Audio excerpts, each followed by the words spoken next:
Okay, so good morning, grade 7. So today, we will be discussing the octal conversion. Para po pagpasok nyo on Monday, hexadecimal na lang po tayo. Since same lang naman siya ng formula sa binary.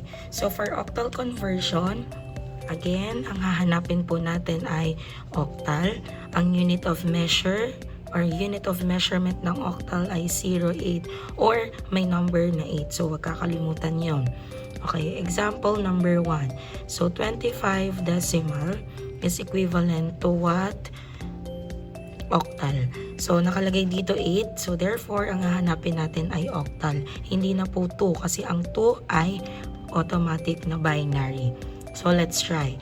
25, copy lang natin yung given. So 25 divided by 8 na. Hindi na po 2 kasi again, ang hinahanap natin ay octal. Ngayon, ilalagay natin dito si quotient as well as the remainder. Ngayon, sa mano-mano class, mas maganda kung mano-mano kayong magdi-divide para mas makita nyo talaga yung remainder at yung quotient niya. So, 25 divided by 8, we have 3 and 1. Remainder is 1. So, paano nga ba nakuha yun?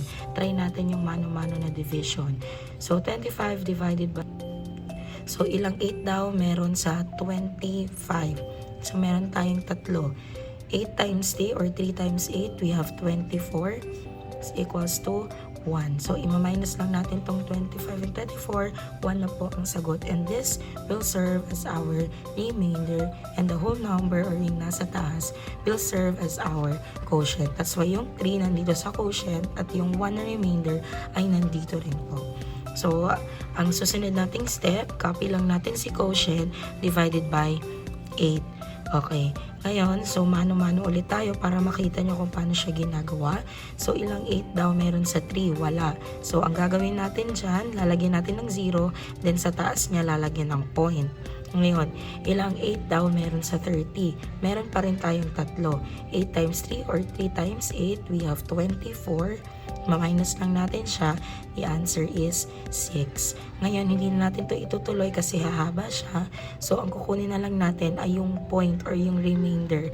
So, ang point 3, lalagay na natin siya automatic sa remainder at yung quotient naman natin ay 0 na. Okay? So, the answer is 31. So, make sure na kapag meron na kayong sagot, ibabox nyo siya. Then, lagyan ng dalawang diagonal lines para makita ko yung final answer nyo. Again, this is the octal conversion.